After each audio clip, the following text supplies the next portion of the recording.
This is a Film Stories original podcast.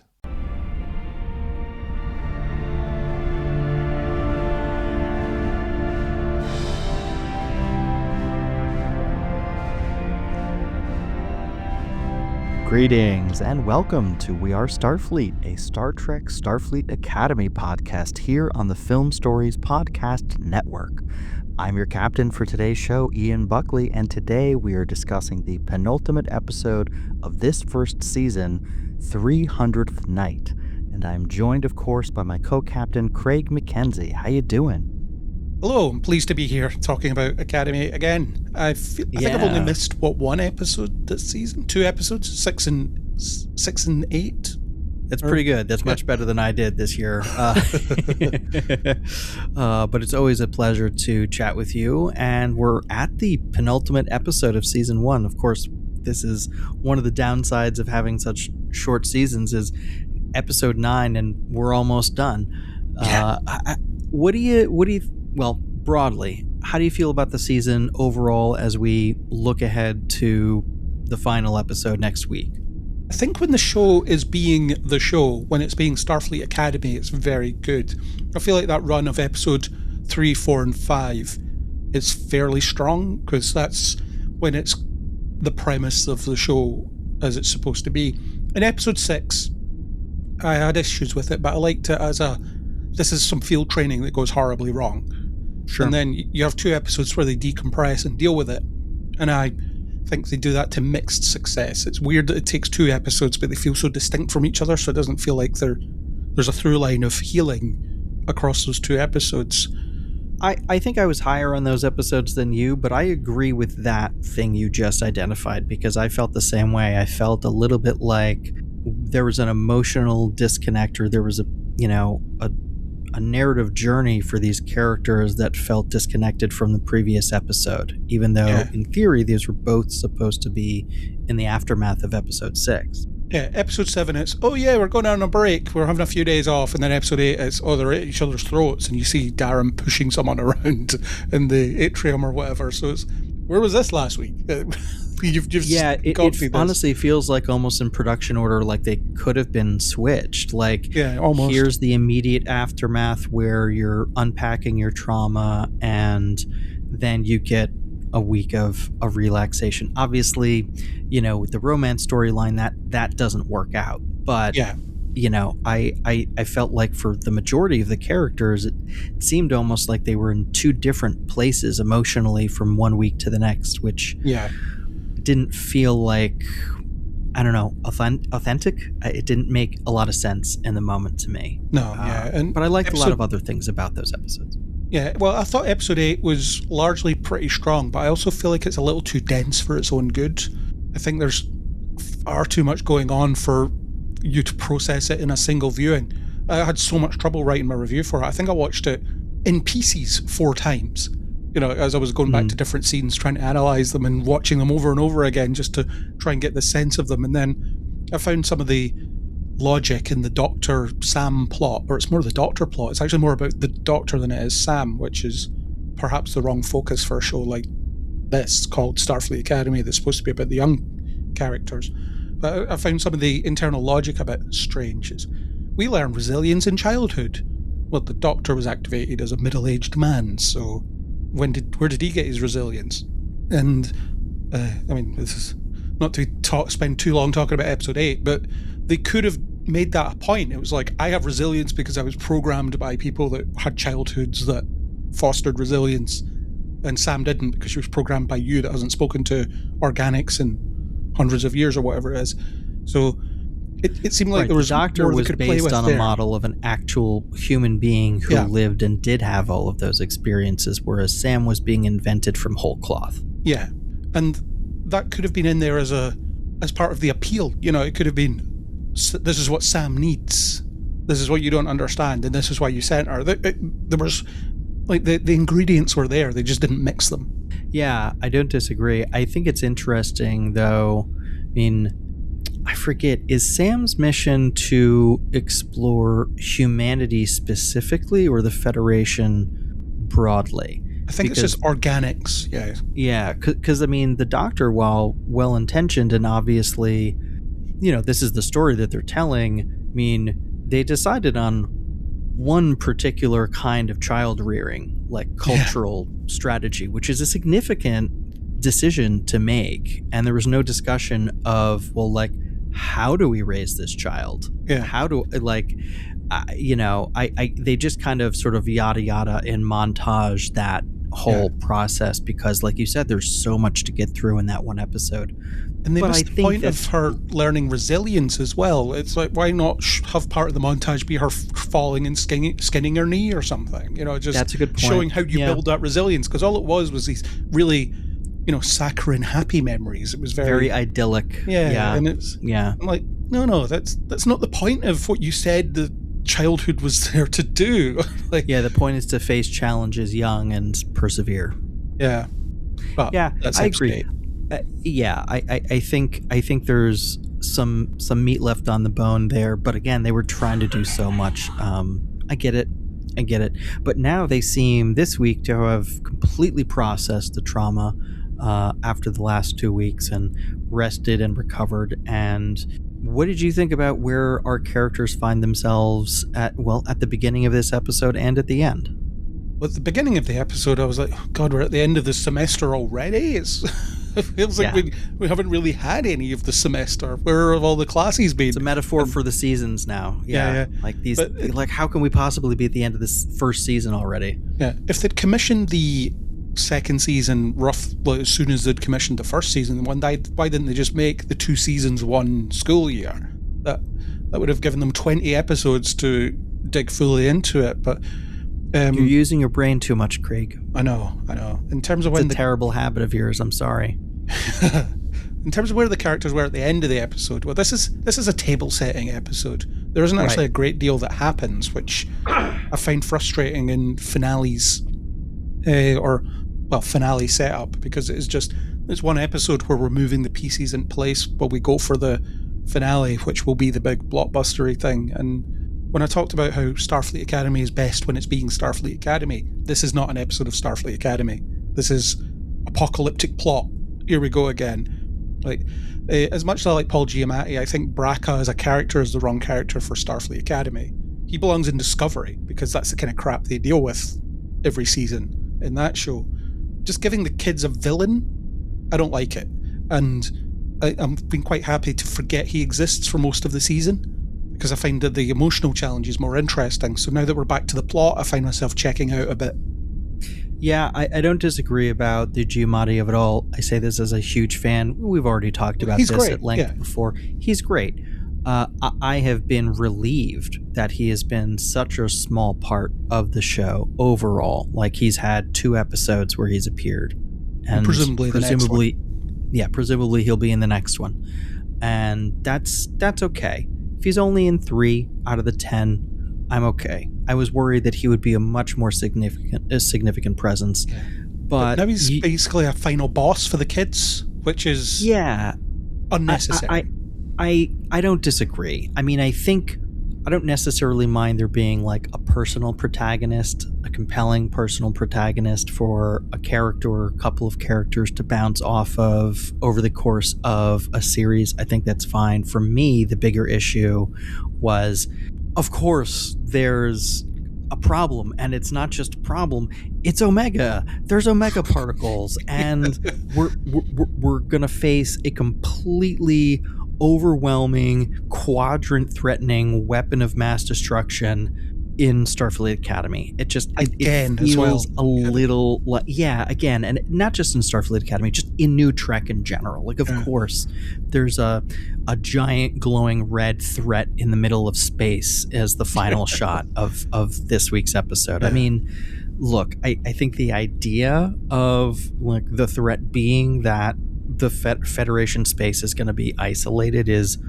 potentially interesting. It felt like, oh my God, they're doing it again. It feels like they don't keep the stakes personal enough for this show. They want there to also be some great big galactic threat that these kids have to face, or worse, that the adult supporting characters of the show have to spend a lot of times facing and dealing with. Like, I don't mind spending some time with them, but I think, to your point, like, the main focus should always remain on the kids, or at least 80%, 90% of the time should be focused on the kids and how they interact with the more adult characters. That's all fine. I don't want them off the screen or anything, but I just this is a school show. I really want to see more of those dynamics every episode, and I know you feel similarly. Yeah. Well, in a lot of ways, the first episode conceptually is what the last episode of the season should have been, actually. They're on some kind of training mission, their commanding officer gets injured, and they have to step up. They have to use what they've learned and solve the problem without the supervision, without that safety net. But in the first episode, they're already really competent at dealing with the problem. So ideally, you'd be structuring the season around them learning lessons and so on, and then by the time you get to the final episode, it's, oh crap, now we have to apply these practically. Right, that does seem the logical way to structure a show like this, story-wise, and have the problem that the cadets are confronted with be something that they can actually solve if they work together. It doesn't have to be something galaxy ending. It just has to be something that's really challenging for them at their level of skill and experience, and see how the process of trying to work through those challenges changes them as characters, or enhances their bonds, tests their new forged friendships. These are the stakes that are really, really important for the characters, that would still feel the audience would still feel, oh my God, I'm really invested in how this goes because I care about these characters. The audience, I guess in the abstract, oh no, it would be terrible if the Federation was cut off from the rest of the... But we know that's not going to happen. It's just, we know they're going to figure it out in 50 minutes next week. Yeah.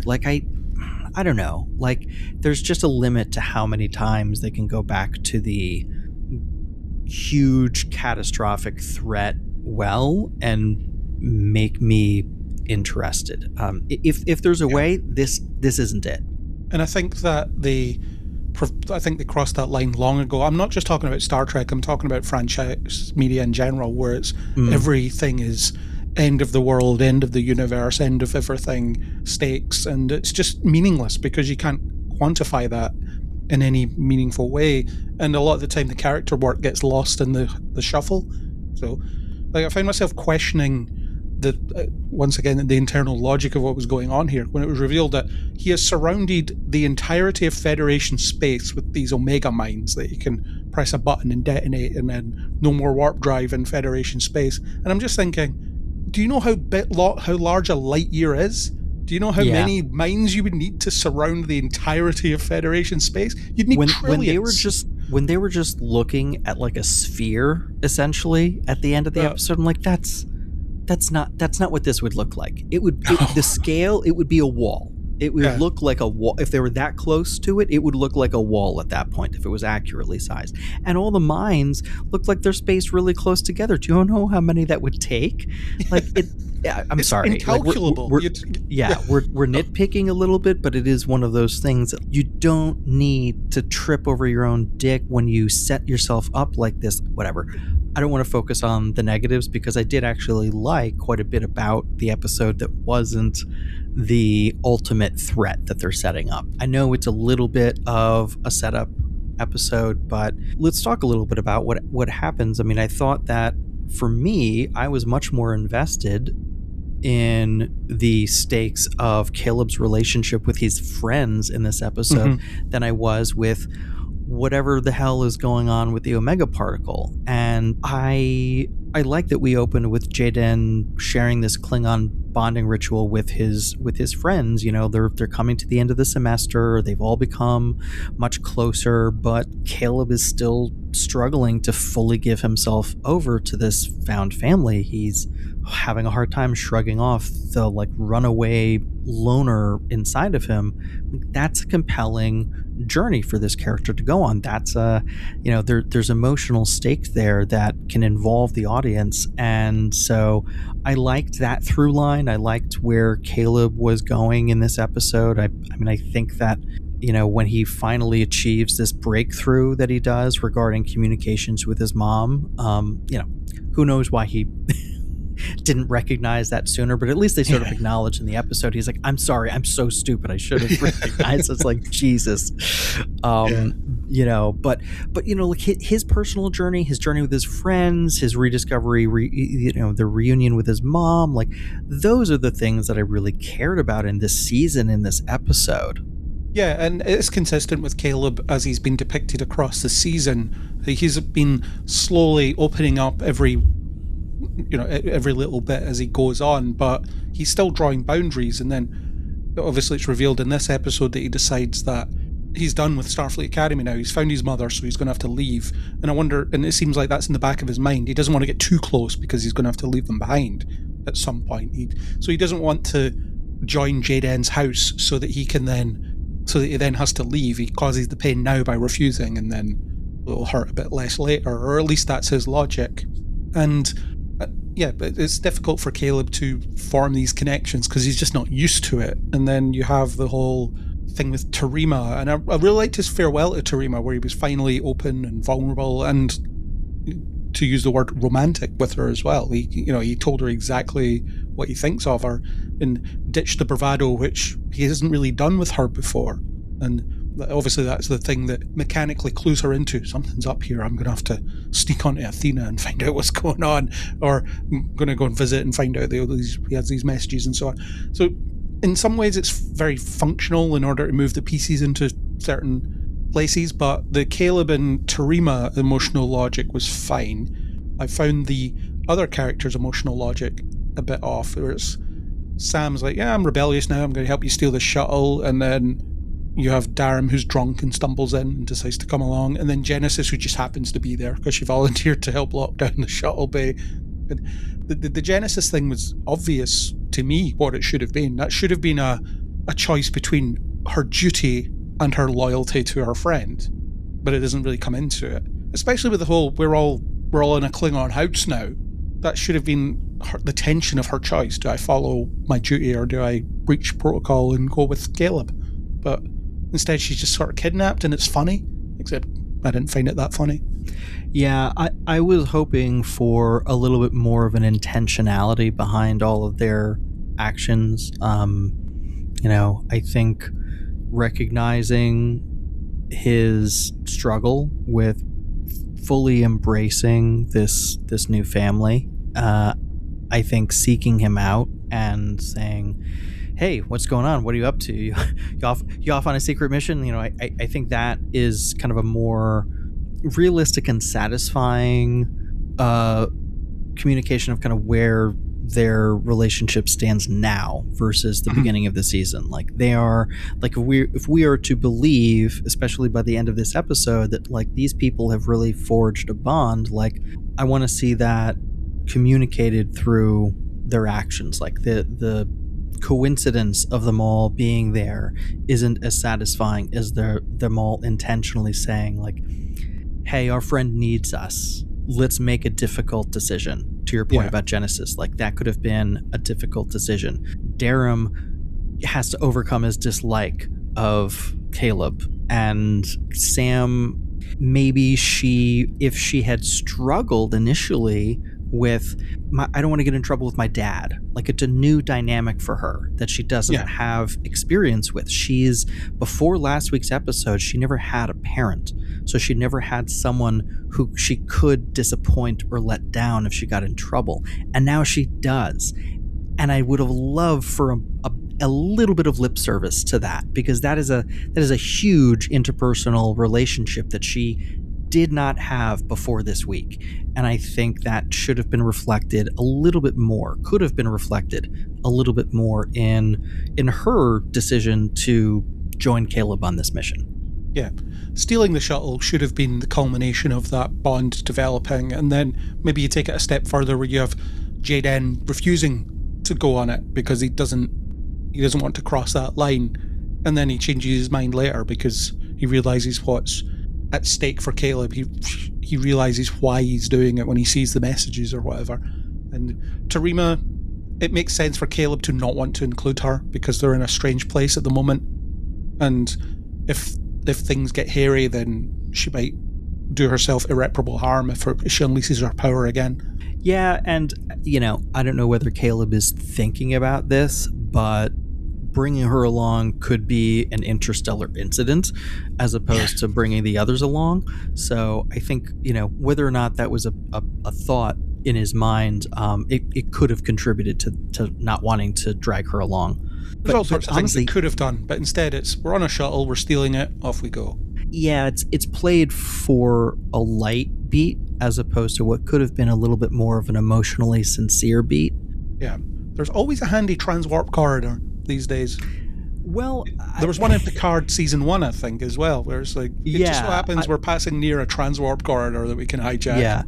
I mean, the one thing that I shouldn't say the one thing. One of the things that I like about the kind of world building that they're doing in this new era of Trek is that after all this time, like 1,000 years have passed, the Quadrant has evolved into this like wilder, less tame place with transwarp corridors laying around, regions of space rendered impassable by warp travel, and the very different balance of power that exists in the what are we in 32nd century now, and it's something that Discovery had like 3 seasons to do, and I feel like Starfleet Academy is already doing a little bit of a better job of it.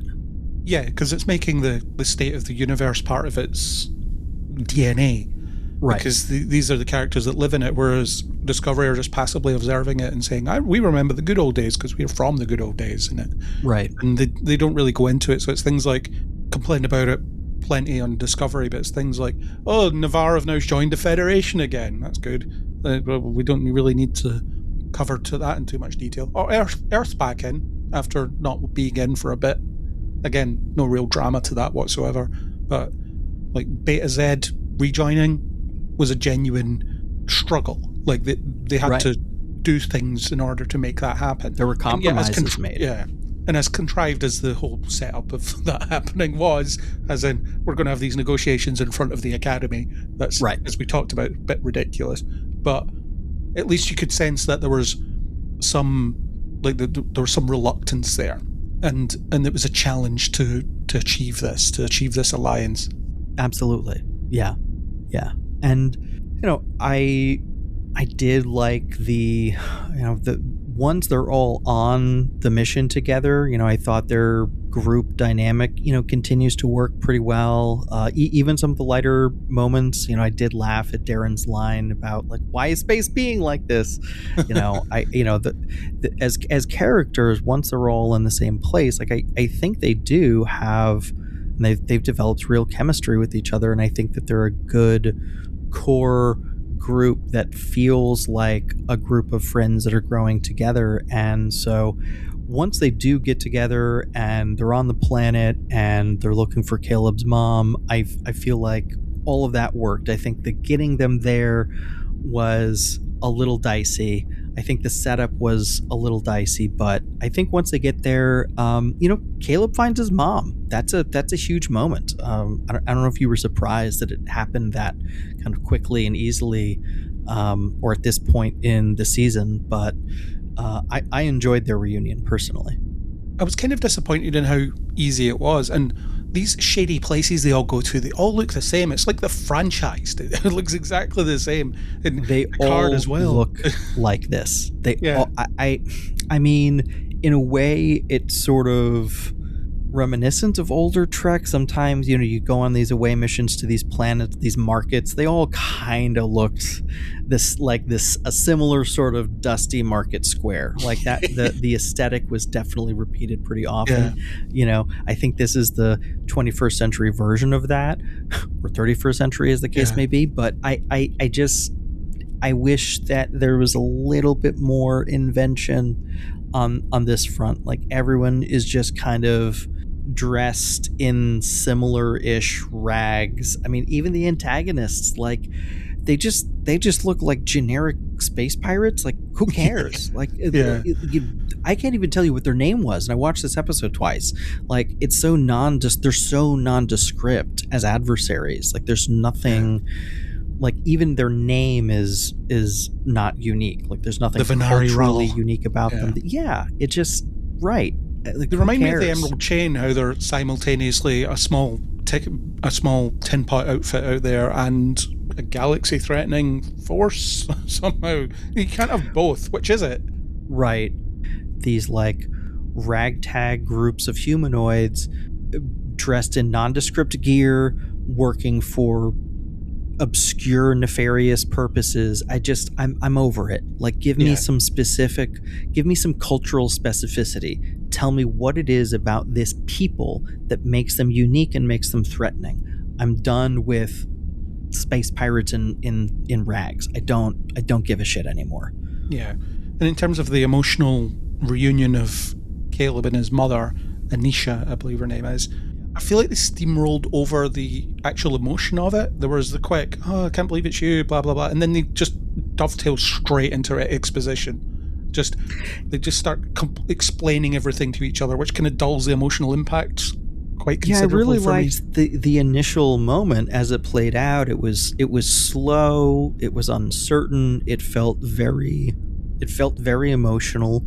And then narratively, it feels like they skip a scene or two of reunion and reconciliation and conversation, catching up on all this missed time. But the actual moment where they meet, as surprisingly kind of out of nowhere as it was, I kind of like that. It subverted my expectation a little bit. I was worried they were going to have to, like, break her out of some bullshit thing for some bullshit reason. Yeah. And instead, the almost mundane nature of the way they just run into each other in the street and then slowly, just by the eyes, start to recognize one another. And that, I thought that all played out really well. But I agree with you that narratively it feels like they kind of move right along to the next thing. Which is interesting because it's not an episode like last week where a ton of stuff happens, where there's a lot of ground to cover. So I do think they probably could have, if they needed to trim a little bit of fat from somewhere else in the show, use that to give these two characters who have been searching for each other all this time just a little more space together to breathe before the next part of the plot emerges. Yeah, I did laugh when Caleb said that him and his mother, they'd been on the run, sleeping rough and living in dumpsters or whatever, and that's been his life. And I'm like, look at you, man, you do not eat out of dumpsters. You don't look malnourished. He finds a lot of discarded protein, it seems. You look like a god. You're completely fucking shredded. You look like you absolutely, watch every gram of protein that you consume and spend like 3 hours every day at the gym trying to maintain that physique. But sure, you're malnourished. Yeah, you've had a rough life. That's why you're so tall, is because you spent your childhood malnourished. Yeah, crazy stuff. The exposition, I could have taken I could have left it, actually. I felt like it sort of undercut the emotion, but I liked some of the detail of, he won't say where his friends are from because his mother does not like Starfleet, won't trust a Federation. Right. He doesn't say where he's been either. He says, I found a place that took me in and fed me and gave me a place to sleep. He, again, doesn't say where it is. And then when the cadets show up, she's immediately suspicious of them. Yeah. I liked how kind of nervy and live wire her performance was. I mean, she really does feel like someone who is ready to go at the drop of a hat, like Bolt. Clearly has been in survival mode for a very long time. She's been in and out of prison. Like, it's a very believable, to me, kind of skepticism and suspicion of strangers And, I do like how she clocks immediately that, like, just looking at their fingers, like, you don't live my life. You don't live a hard life. These are manicured hands. Genesis has, like, long golden nails. These are not people living the kind of life that she's used to. So I thought everything about her performance, like, barring what we already said about wishing she and Caleb had a bit more time to reunite, I thought it was unique and believable. It's not the kind of performance we get a lot in Star Trek, and I'm just a big fan of Tatiana Maslany. I think she does a great job here and in everything she does. So this feels like a lived-in haunted performance to me. So I liked it. Well, that's one of the most bizarre things about Starfleet Academy. It's managed to attract Holly Hunter, Paul Giamatti, and Tatiana Maslany to join the cast. Holly Hunter did another great job this week. I think she's really fun. Some of her deliveries were very, very good. Yeah. Hey, why does Vance have a bigger beard than he had the last time he was on? I thought that was great. I was like, is he growing this out for a role or something? What is he doing? He's preparing for the Mummy 4, possibly. Oh, that's exactly what it is. I bet you anything that's what it is. I hope so, yeah. I sure hope so. I can't wait. Yeah, I like Odin Fair. Yeah. Me too. And yeah, it's always good to see him pop up. You have that whole thing about he's not replying to the messages because he doesn't want to order me to not do something, and because he knows I'm going to do it. Right. That's why we're outside of Federation space, and we're the only ones that are outside of Federation space. Yeah, now that Federation space has been fully locked down, and they're the only ones who can save the day. There was no other starship that experienced engine trouble on the way in and got locked outside the gate, outside the barrier. I guess they haven't really been explicit about what the state of the fleet is. It's obviously nowhere near what it used to be. But the idea that they wouldn't have any starships out, like, nowhere outside of Federation space, like, at all, was kind of shocking to me. Like, you don't have any deep space missions at all? Nothing? Yeah. No 5-year missions? They just don't seem to do that anymore. I guess not. It would be an interesting thing, and maybe that is something that if Starfleet Academy continues for a while, they'll get into is, as they start to get off of Earth more often, as they're doing more in the field, like talking about, like, what, I want to get assigned to a 5-year mission. Like, I'd like for that to be like a goal for the show, is for we're going to start up these long-term missions of exploration and discovery again. And I think that feels like the optimistic conclusion of, rebuilding everything. Yeah, it makes sense that they're sort of closing ranks at this point because they're still a bit nervous after the burn, and I'm sure I'm not sure actually, but I hope they go into it next episode where what they're facing here is on the same level as the burn. Well, it's a higher level up, but it's just the idea of if these bombs go off, then we're rendered completely cut off from each other and the rest of the universe, and we won't be able to ever go anywhere ever again. Yeah, it's a little unclear to me, again, with the whole, like, all of Federation space. Like, what does that even mean? It's space. There's not a border checkpoint, In Star Trek, there always is. How much two-dimensional maps representing three-dimensional space. That's true. Like, so assuming you agreed on a border to delineate, and you actually managed to close all of it, the big difference from the burn is that everyone inside that huge amount of space can still function as normal. It's just nobody can get in or out for apparently 1 million years. That's crazy, if ever. But so as far as a threat, you understand what it is. It's an interesting problem to be presented with. It just does feel a little out of step with the mission of the show. Yeah, and the fact that it's encased in a bubble makes sense, because that's what territory would look like in a space-faring empire. It's just too small. It's just ludicrous that you could encase that much territory inside without anybody knowing. Yeah, that's the other thing is that you have successfully mined all of this space without anybody being the wiser. It's it's strange credulity. And are we not over this, the bad guy's building a wall? Are we not over that as a plot thread at this point? Even though the orange man in charge of your country is doing all sorts of other horrible stuff, it seems like he's moved beyond going that. Up. Yep, there's a big red wall going up, and he just wants to isolate. Yeah, no, there's something there, but yeah, no, I'm a bit sick of the scale of these threats as well. Unless they do something really compelling and interesting, and I think this doesn't quite clear that bar. It certainly would have appreciated, as we said, more personal, emotional stakes for all of these characters. I mean, even the threat doesn't feel, it feels a little bit too abstract. Also doesn't feel urgent enough, strangely, considering how urgent it's supposed to be.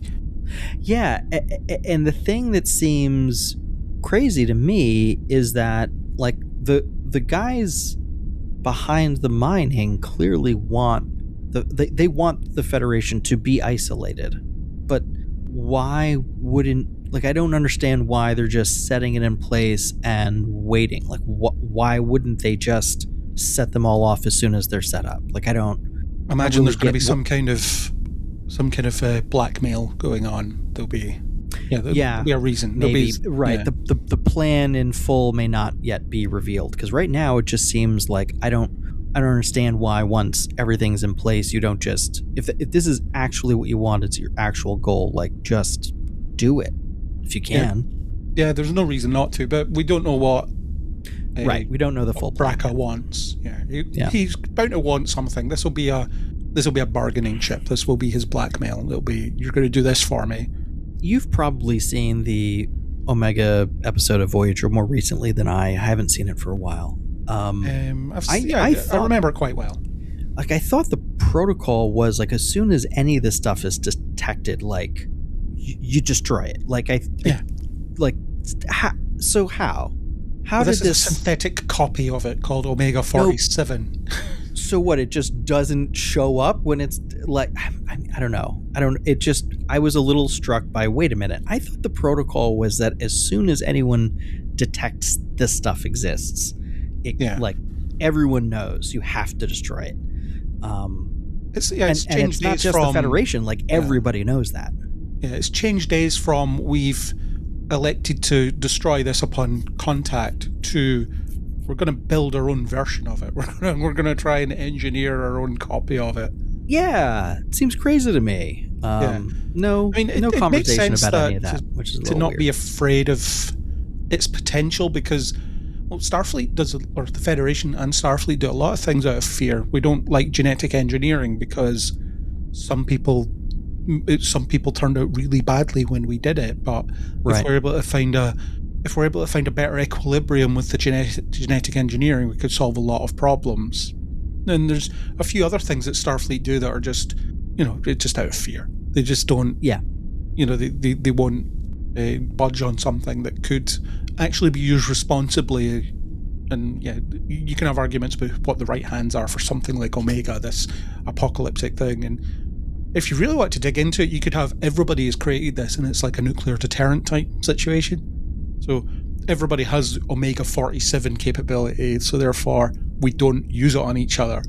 Yeah, could be something like that. I just I was a little surprised that not producing this stuff would be the kind of thing that would be the root of treaties, wouldn't it? It'd be like, condition for Federation membership is that you do not create this stuff.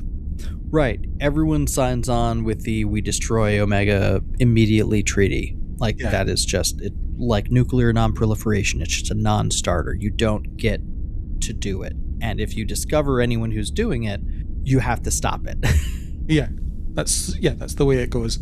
So it's strange. It's just it reeked of a bit of empty fan service to me, which annoyed me because this show has been so good at avoiding that. And it's let's reference Omega because that'll jangle the keys in front of some viewers. And it's like, okay, you know why? It's because, like, the fandom, like, speculated that the big problem in, I guess it was season 4 of Discovery with Species 10C, was like, maybe it's the Omega particle. Maybe that's what's going on. I mean, I remember there being speculation at the time.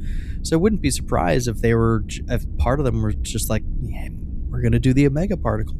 Yeah. Yeah, it's just this clandestine research post that created this stuff, and now Bracca's had enough time to synthesize, apparently enough to cover, hundreds of light years of space. I guess. They don't say how big the Federation is at this point, but it's bound to be in the triple figures. Or how many ships he has. Again, this stuff takes time. I mean, it's huge. It's a huge amount of space. Yeah. These internal logic doesn't work. But I found myself questioning it more because I wasn't involved in the emotional logic of it as well. It's just an empty threat at this point, and then you have the cadets doing whatever. I think that goes to illustrate the problem with some of these really big threats, is they get so big and so abstract that you stop even really taking them that seriously or being able to emotionally invest. Yeah, because it's unquantifiable. We've surrounded the Federation with this stuff. Okay, but what does that mean for our characters? Well, it means that they could be isolated, or it means they could watch everybody they know and love be blown to bits while they sit outside the bubble, unable to do anything about it. Again, that in theory is your emotional hook, but they don't ever get there. And like, some of the emotional stuff was good. I liked when Caleb was lashing out at the other cadets, trying to make them hate him, and so they would go away.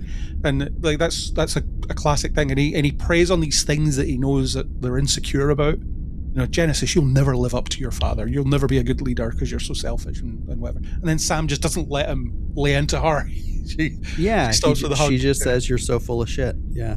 I really liked that. I thought that was one of the standout moments for me in the episode, certainly as far as the emotional journey that the characters are going on, which is really the only thing I kind of cared about this week. Yeah. So I appreciated that scene with him where he tries to push everybody away, tries to run away yet again, and then, fortunately for the show, the cadets get caught, and he has to make a decision. And I really did like that his mom, once he came clean about the situation, despite her obvious hesitation, she did step up. And she went to help out these people who she doesn't know, but are really important to her son. And so I thought that was another, just little character beat that spoke volumes to me about this character. I'm glad that she's back. I'm curious whether the show will keep her around long term, or whether she's going to kind of go in and out, or even go away. Not really sure, but I like what they're doing with the character so far.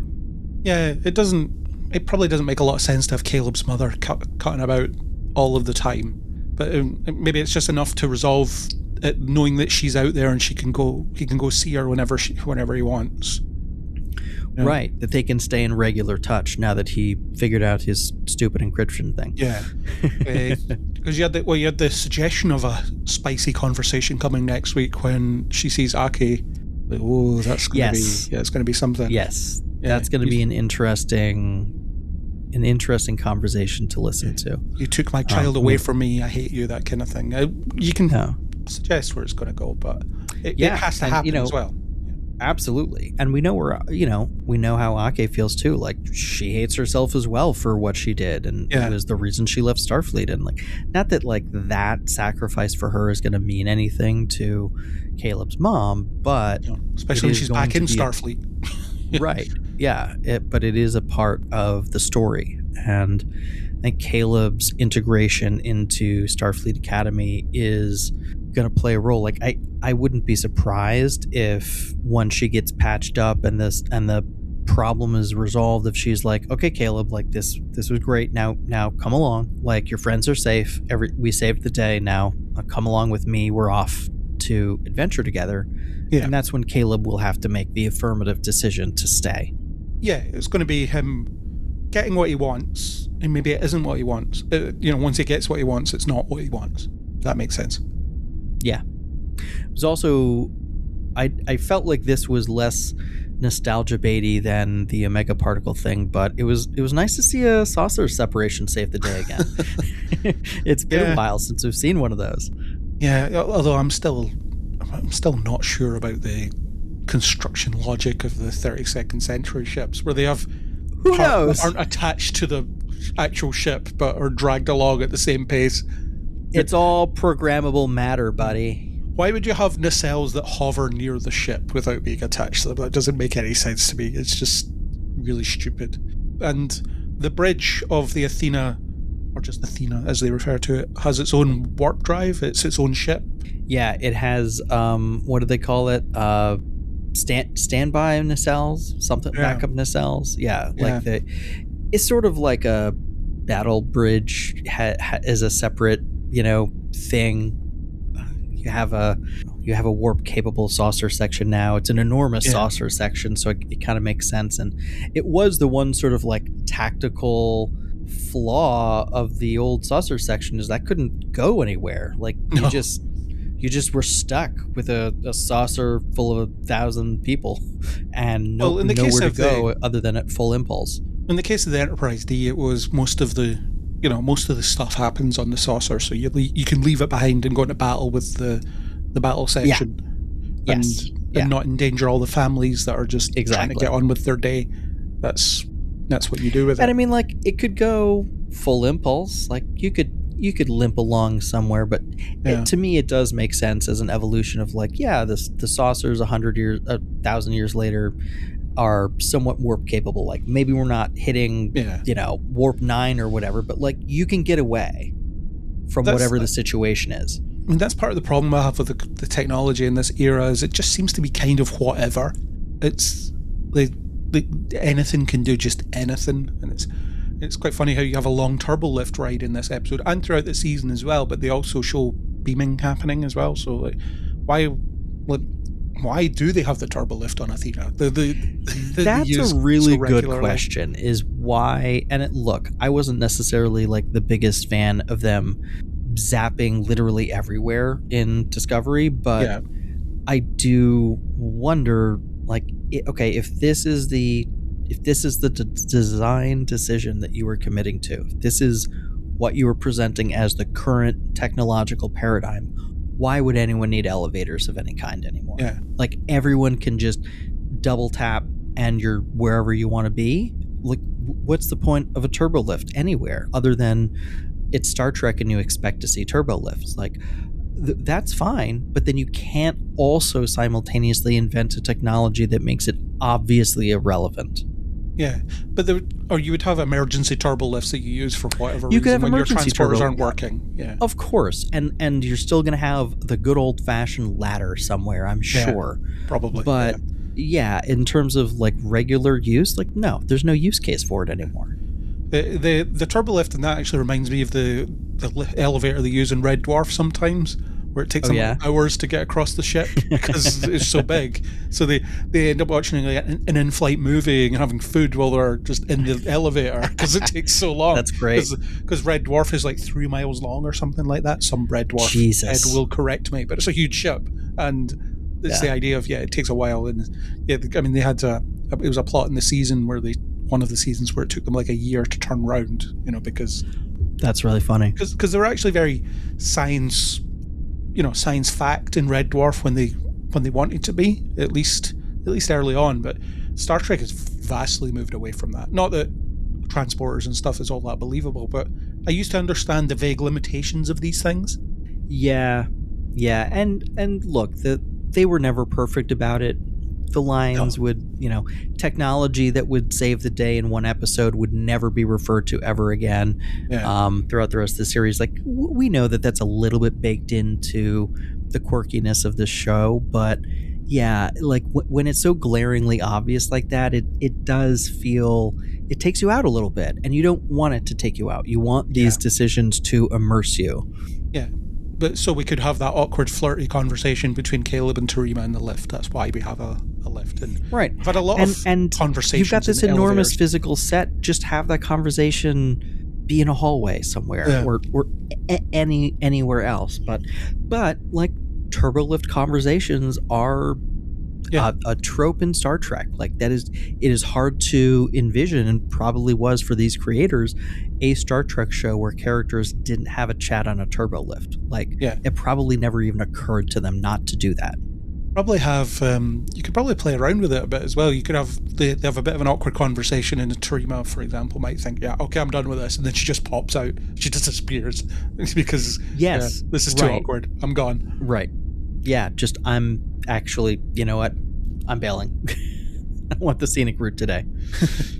The biggest laugh for me in the episode was when they talked about the airlock where you reduce the atmosphere by a small percent and it hides life signs, and Ake's just like, well, that's a design flaw.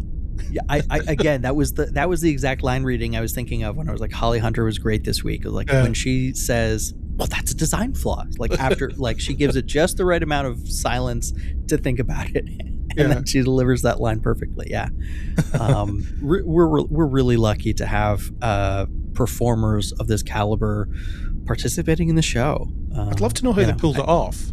Got them in. I mean, Kurtzman's connected for sure. I mean, he's got a lot of friends in Hollywood. A lot of people like him.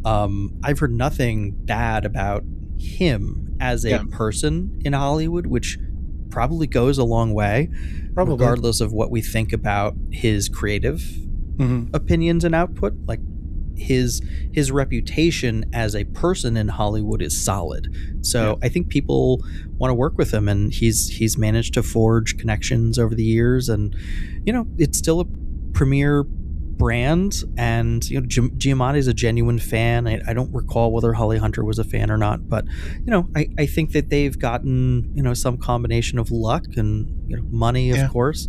I think the shorter seasons do help attract top tier talent like Holly Hunter, and I you know, I may be wrong about this. I do not think she would have committed to 5 seasons of 20 episodes a season. No. Like I don't think I think the equation has changed, because it's basically like, in terms of production, like it's like you're signing up for you're shooting a new mini series every year, like in terms of the commitment of time. So I think that's one of the reasons why, certainly compared to the older era of Trek, you're seeing this kind of talent participate, is because the time commitment is so much easier.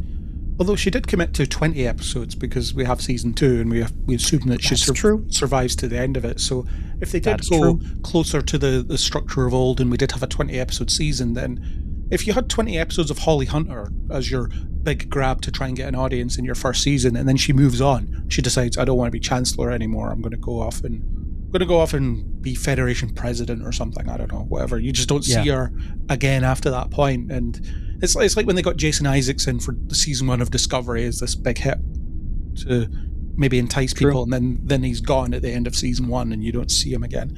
I think that they could have gotten away with that, but it's interesting. Paul Giamatti was on what's it called? It's Dominic Keating and Connor Trinneer's podcast, The Decon Chamber. That's what it's called now. It used to be called The Shuttlepod Show, but now it's called The Decon Chamber. I kept wanting to say Shuttlepod, and I was like, that's the old one. Yeah, but he was on that, and he says that he's not in season 2, so he only signed up to do these 3 episodes. But he's in this season. So his arc is going to be done after next week. I mean, that's okay with me. Yeah. I mean, I love the guy. I think he's a wonderful performer. Yeah. But I've been on the same page with you generally about this, that we did not need a big bad for this series. He's better placed as Kelrick, effectively, in this show. He's the opposing Chancellor that Holly Hunter butts heads with. That would have been a great dynamic to watch throughout 10 episodes. Yeah, I mean, after watching The Holdovers, like, I'd love to see Paul Giamatti as like a professor who's sick of all these kids. You know, I think that would be a lot of fun. Yeah, but could you imagine him as Dean of the War College and they're just butting heads all season? I think that would have been... I think that would be a lot of fun too. Yeah, it'd be more interesting than what Kelrick is. You don't find him extremely compelling? Not really. No, I don't either. Stuffy and dull. I know. I feel bad, but he just feels like he's there, especially with and again, I mean, all due respect to the actor, but you know, Holly Hunter just is Holly Huntering all over the screen, and he's just kind of there. He's not bad. I'm don't think he's detracting from anything, but he's kind of just there. And he's very good in the 6th episode. I just kept thinking while I was watching it, where was this guy earlier in the season? Yeah, that's fair. Yeah. But I mean, maybe it is the kind of thing where that character is someone who only like really comes alive in the right circumstances, and that's fine. That can be interesting, but then you need to put him in those circumstances a bit more often, because then the contrast becomes compelling. Yeah, there was a real opportunity here to have them discuss strategy more, but you see bits and pieces of it, but it's more just for something for Caleb to overhear so that he can decide not to involve Ake in what he's planning, which, again, very functionally mechanical, but not all that interesting. It's just, I understand why these things are happening for the narrative, but I don't feel connected to it. And I'm starting to see the seams as well. And I'm starting to see where the joins are. I'm starting to see the whiteboard, where it's like, in order to make this happen, we need to move this person here and move this person over here and whatever else. So, yeah, it's a lot of part 1 syndrome, where it's we're just table setting. We're just giving you everything you need to know so that we can put the light show in the finale.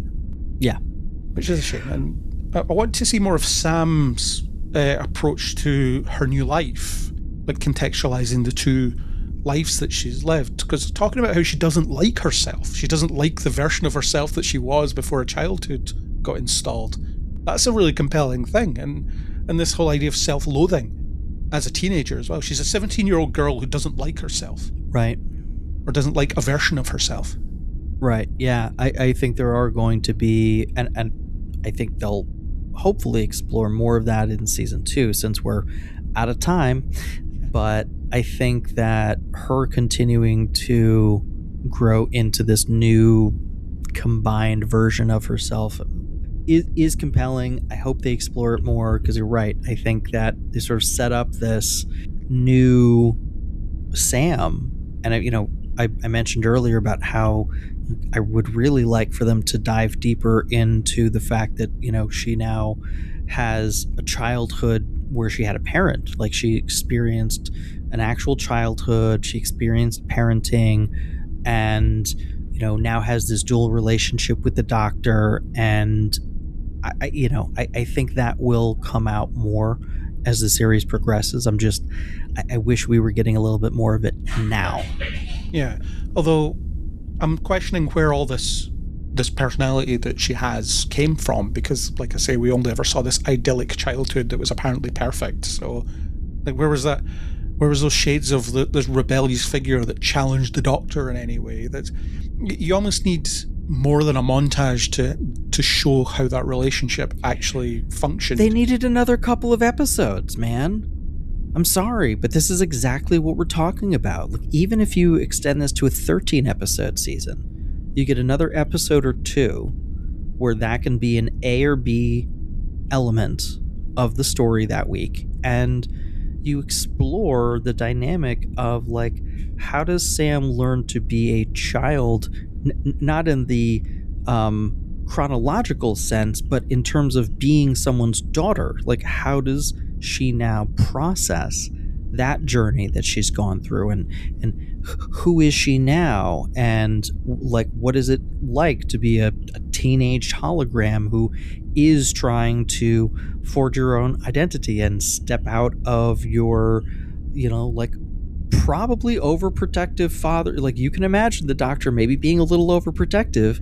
Again, we didn't get to see any of it in any detail, but you can imagine certain dynamics emerging in her as a teenager wanting to spread her wings, rebel a little bit. Like, all of that could be explored over the course of a couple of episodes, and instead we're just sort of forced to take it as rote because time's up. We're at the second to last episode of the season, and next episode's the finale. There's no more time. Well, yeah, what's the doctor like as a parent as well? Because right, we all know he's a pretty flawed guy, and he's, he has arrogance, and he's kind of annoying and stuff like that. You could have this, again, you need an episode to explore it, but you could have this contrast between Sam in the first episode gushing about the fact that he's in the opera club and stuff like that. She's very much a fan of him and wants him to be a part of her life. And now "Oh, he's my dad. I'm a 17-year-old girl and he's my dad. I don't blame." You know, that kind of stuff. I mean, it's very cliche. That's an interesting dynamic, because she was so enthusiastic for a mentor, wanted to hang on his every word, and now she's got a new dynamic with him where, like, she's a teenager who she doesn't want to listen to her dad. Yeah, the Doctor could come back from this experience and think that was not what I expected from it at all. His doctor could come back being like, "Yep, nope, should have recognized it the first time. I'm not cut out. Can't be a dad." Yeah, because I'm not a parent, but I do know that these tensions exist in any parent-child relationship, where you will reach a point where any child will defy their parents in some way. So I could imagine, the Doctor coming away from it and it's like, she doesn't listen to me, blah, blah, blah, that kind of... I mean, you need an episode where the Doctor is trying to parent a 17-year-old girl and he's ill-equipped to do it. And I was a little, like, again, just going back to your Voyager knowledge, like, I was a little confused last week, talking about the Doctor and Sam, about why he was so hesitant about being a mentor specifically after losing that holographic family, because, like, he obviously felt very comfortable mentoring Seven. Yeah, like, he does sometimes that against a year her wishes. later. So he also, was the kind of stepfather of the kid on the planet that he actually refers to in last week's episode, where he spent years on that planet, like, being a dad, having a new family, and then had to come back to Voyager and process all of that. So, and he was ripped out of that relationship as well. He didn't get any closure. Sure was. Yeah. He got no closure on it. Yeah, probably pretty traumatic. There's some stuff that I wish they were digging a little bit deeper on, but again, they just don't have the time. Yeah, and Voyager just wasn't interested in that sort of thing.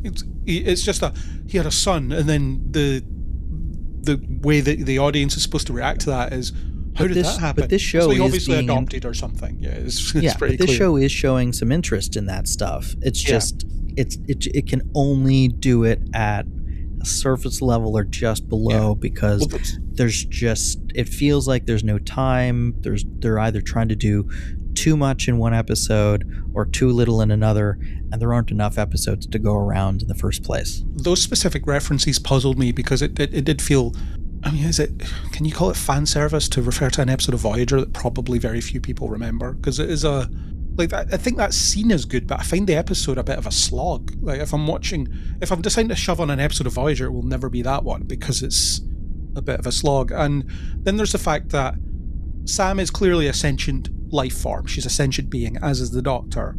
That family weren't sentient. They were just holographic constructs that he was playing with, to the point that they only became a dysfunctional family when Torres got involved and said, "I'm going to give you a real family. This weird Stepford thing that you've created is just creepy and I don't like it." And then, so it's not telling you anything about real families. So now I've reprogrammed them. So your son's into Klingon music and has Klingon friends, and he's a bad egg, and your daughter is reckless and puts herself in danger and then gets herself killed. So good job there, Father Doctor, whatever. Kenneth, I think he went by in that fantasy. Crazy. But it's a very strange thing to refer to, and I understand that it might feel real to him, but I think you can accomplish the same job by him saying, I have mentored people over the centuries, and I've had to watch all of them grow old and die, and that's horrible, and I don't want to do it again. You don't need to refer to specific Voyager episodes to get that point I agree. across. Yeah. What were any other standout moments for you, things you liked?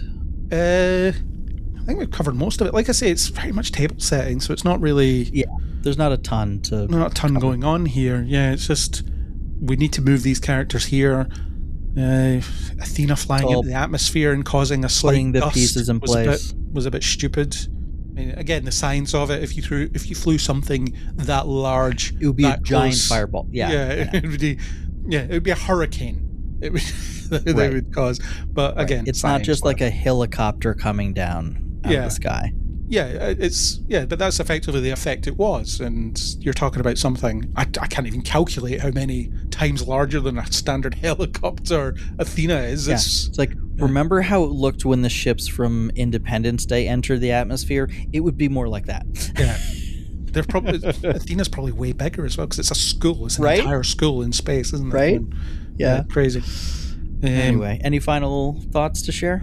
I'm just not sure what to expect from next week. Braca will come back, and he'll have Braca something will that come he back wants. for one last face-off. Yeah, he'll have something he wants. Presumably, he'll meet his end, either prison or death. Or some kind of humiliation in some way, or whatever, some kind of defeat. He'll be defeated in some way. What they're going to do with Caleb and his mother, don't know. There will be some tension there, because you're part of Starfleet. There's Ake, who separated us. Let's argue about that for a bit. Right. There might be some suggestion about Anisha's loyalties. Like, has she actually turned her back on Braca, or are they working together in some way? There could be a twist there. I haven't seen the episode. We do have access to it, but I didn't want to. I haven't either. Well, I didn't want to color our move conversation. Yeah. I want it to be done by now, but I've been too delayed in terms of doing reviews. The episode 8 review took me forever, so please read it, because it's 3,500 words. Where can people read that review, Craig? Well, we'll get to that after. What do you think's going to happen next week? What do I think's going to happen next? I think similar to you. Braca will be defeated, probably killed, although maybe jail. I don't know. If he's not in season 2 at all, I think probably killed, because you might want to leave Giamatti on the board though for a future appearance if you want him. That's a good point. Yeah, it never hurts to keep him in the wings in case I want to bring him back for like a guess who returned kind of thing. They'll put him on ice somehow, and my guess is that Caleb's mom is gonna bounce. She's not gonna want to stick around, and Caleb obviously is. So I don't know what kind of ongoing dynamic they'll have. I think this season will end with Caleb embracing being part of that group fully, or at least saying he is, and then season 2 he'll start off and he'll be kind of back to where he was before. Or maybe they'll take the cheap and easy way out and kill her in the finale. Have Braca kill her, or have her sacrifice herself to save the Federation from what's going to happen. Something like that, where Caleb suddenly doesn't have to decide between his mom and the Federation. The decision's made for him yet again. So I could see it going that way too. We'll probably have the cadets doing bridge crew stuff, which they start to do here. They take bridge stations. Yeah. I'd like to see them doing more group. Like, we got a little glimpse of the simulator exercises that they're doing together. Like, I'd love to see, some progress with that. Like, show us them getting better with these tasks as a group. Give us some opportunity to see them over. I feel that isn't being recognized. Yeah, there's all sorts of things they could do. Based on previous Star Trek finales, though, I think it's going to be, high on action and low on a lot of other stuff. Hold on a second, my headphone decided to die. All right, sorry about that. Yeah, I remember what I was saying. Only a minute ago. Sharing our final I think thoughts. It's going to fall into the trap a lot of other Trek finales do, and it'll be high on action, high on spectacle, but very low on everything else that I really want from it.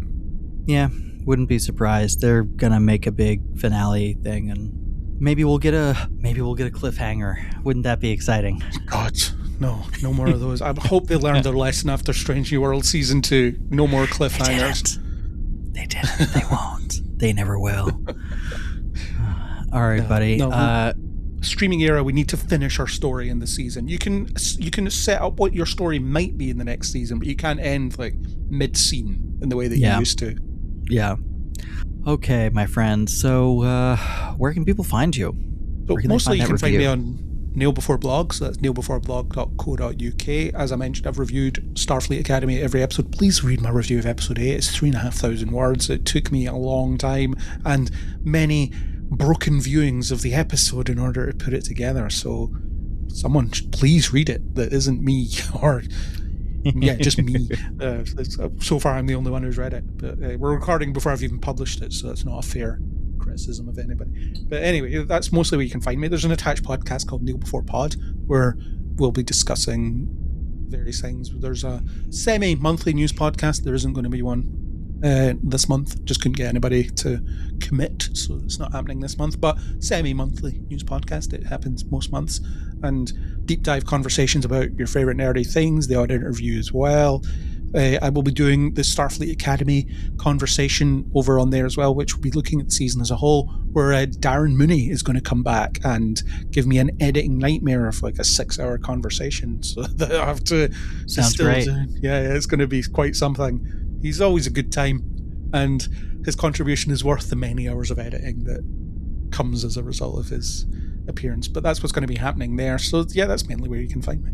Right on. Well, you can find my other shows and accounts in the links below in the show notes.